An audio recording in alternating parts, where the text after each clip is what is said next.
दोस्तों नमस्कार। एक बार फिर से आपका दयामन जी के क्लासेज में हार्दिक स्वागत है, अभिनंदन है। दोस्तों आज हम पढ़ने जा रहे हैं कक्षा 6 की हमारा राजस्थान का लेसन नंबर 10। ठीक है, कौन सा लेसन है? लेसन नंबर 10 है, लोक संस्कृति और कला। ठीक है, शुरू करते हैं। दोस्तों राजस्थानी भाषा को हम दो भागों में बांट सकते हैं। राजस्थानी भाषा को दो भागों में बांट सकते हैं, एक तो पूर्वी राजस्थानी भाषा और एक पश्चिमी राजस्थानी भाषा। ठीक है, राजस्थानी भाषा को दो भागों में बांट सकते हैं, पूर्वी राजस्थानी भाषा और पश्चिमी राजस्थानी भाषा। जो पूर्वी राजस्थानी भाषा है इसकी 4 प्रतिनिधि बोलियां हैं। पूर्वी राजस्थानी भाषा जो है इसकी 4 प्रतिनिधि बोलियां हैं। कौन कौन सी? ढूंढाड़ी, हाड़ौती, मेवाती और अहिरवाटी। ठीक है, ये 4 बोलियां हैं, ढूंढाड़ी, हाड़ौती, मेवाती और अहिरवाटी। ये पूर्वी राजस्थानी भाषा की प्रतिनिधि भाषाएं हैं 4। अब पश्चिमी राजस्थानी भाषा की प्रतिनिधि भाषाएं भी 4 है, मारवाड़ी, मेवाड़ी, वागड़ी और शेखावाटी। ठीक है, अब दोस्तों मुख्य मुख्य जो त्योहार है इसमें दे रखे हैं वो है गणगौर। गणगौर दोस्तों चैत्र शुक्ल तृतीया को मनाया जाता है। ठीक है, गणगौर का जो त्योहार है वो कब मनाया जाता है? चैत्र शुक्ल तृतीया को मनाया जाता है और इसमें शिव पार्वती की पूजा की जाती है। गणगौर पर किसकी पूजा की जाती है? शिव पार्वती की पूजा गणगौर पर की जाती है। तीज जो है दोस्तों श्रावण शुक्ल पक्ष तृतीया को तीज मनाया जाता है। तीज कब मनाया जाता है? श्रावण शुक्ल पक्ष तृतीया को तीज मनाई जाती है और इस पर पार्वती की पूजा की जाती है। ठीक है, शीतलाष्टमी चैत्र कृष्ण पक्ष अष्टमी को मनाई जाती है, जिसको हम बाशोड़ा बोलते हैं। क्या बोलते हैं? बाशोड़ा भी इसको बोलते हैं, बाशोड़ा भी इसको बोलते हैं। और जो शीतलाष्टमी है वो चैत्र कृष्ण पक्ष अष्टमी को मनाया जाता है। और शीतला माता का जो मंदिर है वो जयपुर में शील डोंगरी चाक्षु। ठीक है, जयपुर में चाक्षु में शील डोंगरी पर शीतला माता का मंदिर है। इसके अलावा इसमें दे रखा है वल्लभ नगर में, उदयपुर में भी एक शीतला माता का मंदिर है जहां पर मेले भरे जाते हैं। अक्षय तृतीया वैशाख शुक्ल तृतीया को मनाया जाता है। अक्षय तृतीया में क्या होता है? अबूझ सवा होते हैं इसमें, मतलब कोई भी मांगलिक कार्य जो करते हैं तो उसमें किसी भी मुहूर्त वगैरह निकालने की आवश्यकता नहीं है। और इस दिन है ना बहुत ज़्यादा वो होता है, बाल विवाह वगैरह होते हैं अक्षय तृतीया को। पुष्कर मेला दोस्तों कार्तिक पूर्णिमा को बढ़ता है। और कहाँ पर बढ़ता है? अजमेर में। पुष्कर मेला कहाँ पर है? अजमेर में बढ़ता है कार्तिक पूर्णिमा को। और अजमेर में पुष्कर में बर्मा जी का मंदिर भी है। पुष्कर में क्या है? बर्मा जी का मंदिर भी है। इसके अलावा केला देवी का मेला दोस्तों चैत्र शुक्ल अष्टमी को बढ़ता है और करौली में बढ़ता है। केला देवी का मेला कहाँ पर है? करौली में है। और कब बढ़ता है?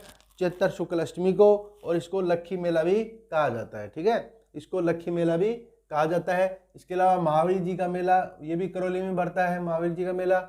और चैत्र शुक्ल एकादशी से लेकर वैशाख कृष्णादित्य तक ये मेला भरता है।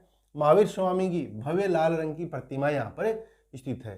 करौली में जो महावीर जी है वहाँ पर महावीर स्वामी की लाल रंग की भव्य रंग की प्रतिमा यहाँ पर है।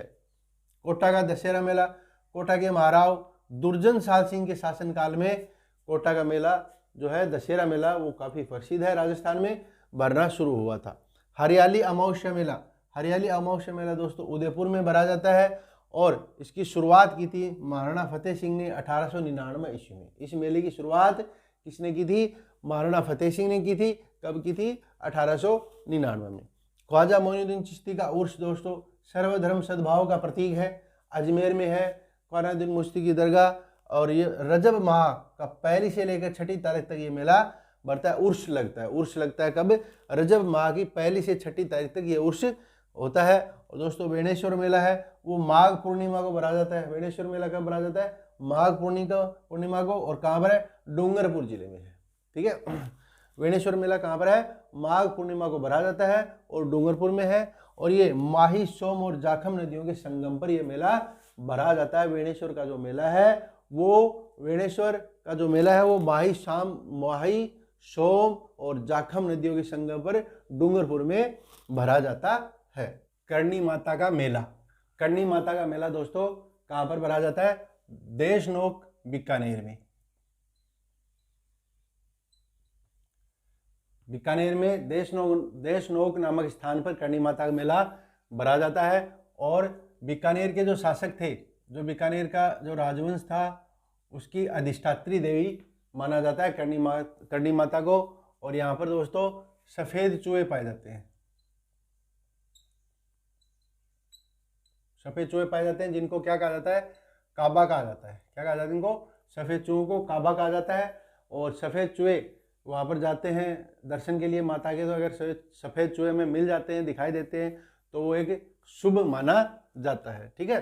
खाटू श्याम जी का जो मेला है दोस्तों सीकर में है, खाटू श्याम नामक स्थान पर है, सीकर में, रिंगस के पास है। और यहाँ पर फाल्गुन शुक्ल पक्ष की 10वीं से द्वादशी तक मेला बढ़ता है, सीकर में है। और फाल्गुन शुक्ल पक्ष की 10वीं से द्वादशी तक यहाँ पर मेला बढ़ता है। बाबा रामदेव का मेला दोस्तों रूणीचा कहाँ पर है? जैसलमेर में है, पोखरण के पास।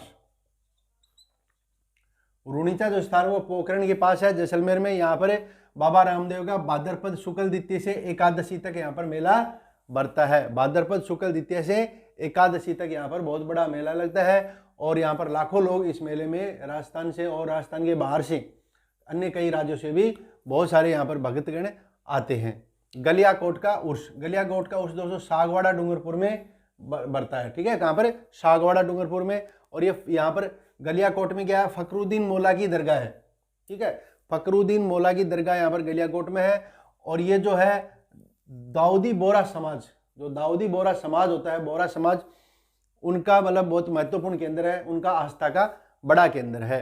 जीण माता का मेला दोस्तों सीकर में भरा जाता है। और भरथरी का मेला अलवर में भरा जाता है। ठीक है। अब आते हैं गोगा जी पर।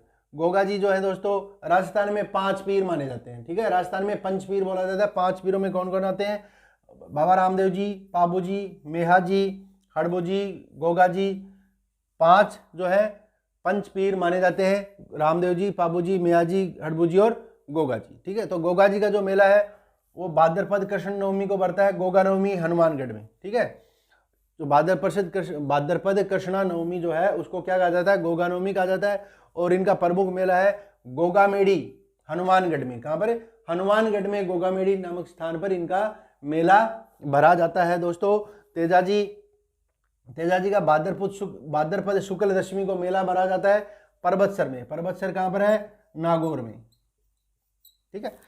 तेजा जी का मेला कहाँ भरा जाता है? भाद्रपद शुक्ल दशमी को भरा जाता है। और कहाँ भरा जाता है? परबतसर में भरा जाता है। पाबूजी राठौड़ को ऊंटों का देवता कहा जाता है। पाबूजी को ऊंटों को देवता कहा जाता है। और इनकी फड़ चित्रण जो विशेष चीज है, और फड़ चित्रण में इनके जीवन का चरित्र दिखाया जाता है। पाबूजी की फड़ बाची जाती है। ठीक है। मीराबाई का जन्म कुड़की मेड़ता में होता है। ठीक है। मेड़तिया राठौड़ वंश में मीराबाई का जन्म होता है। और इनका विवाह भोजराज, उदयपुर के जो शासक थे उदय सिंह, उनके पुत्र भोजराज के साथ इनका विवाह होता है। और ये जन्म से ही इनका जो ध्यान था वो कृष्ण भक्ति में था। और इन कृष्ण भक्ति लिए काफी अपनी सरल और सीधी भक्ति के लिए काफी प्रसिद्ध रही है मीराबाई। दादू दयाल 1585 में अकबर से भेंट की थी। दादू दयाल ने, ऐसा कौन सा संत है राजस्थान का लोक संत जिसने अकबर से भेंट की थी? तो दादू दयाल ने 1585 में अकबर से भेंट की थी और नारायणा में अपनी अंतिम सांस ली। ठीक है। दादू दयाल ने अपनी अंतिम सांस कहाँ पर ली थी? नारायणा में ली थी। जाम्बोजी विश्नोई संप्रदाय के प्रवर्तक। जाम्बोजी कौन थे? विश्नोई संप्रदाय के प्रवर्तक थे। और इनका जन्म कहाँ पर होता है? पीपासर में होता है। कहाँ पर है? पीपासर में होता है। जसनाथ जी का जन्म होता है कतरियासर बीकानेर में। कहाँ पर है? कतरियासर बीकानेर में इनका जन्म होता है। और सरदानाथ जी जो है वो शेखावाटी के क्षेत्र में सक्रिय रहे। और इन्होंने शिक्षा की अलख घूम कर जगह जगह पर इन्होंने शिक्षा की अलख जगाई थी। काष्ठ कला में बस्सी जो चित्तौड़ में है, चित्तौड़गढ़ का जो बस्सी स्थान है वो काष्ठ कला के लिए काफी प्रसिद्ध है दोस्तों। टेराकोटा के लिए मोलेला गांव है नाथद्वारा में, वो काफी प्रसिद्ध है। टेराकोटा मोलेला गांव है नाथद्वारा में, वो काफी प्रसिद्ध है। ब्लू पोट्री किसे कहते हैं? चीनी मिट्टी के जो सफ़ेद बर्तन होते हैं, चीनी मिट्टी के जो सफ़ेद बर्तन होते हैं उस पर नीले रंग से जो अंकन किया जाता है, चित्रण किया जाता है, उसे कहते हैं ब्लू पोटरी कहा जाता है। लाख का काम दोस्तों जयपुर और जोधपुर में होता है।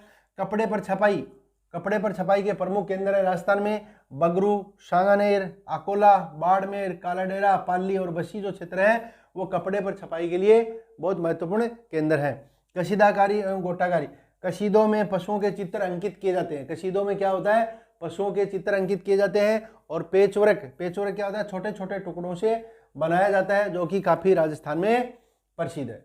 तो दोस्तों ये था अपना आज का टॉपिक।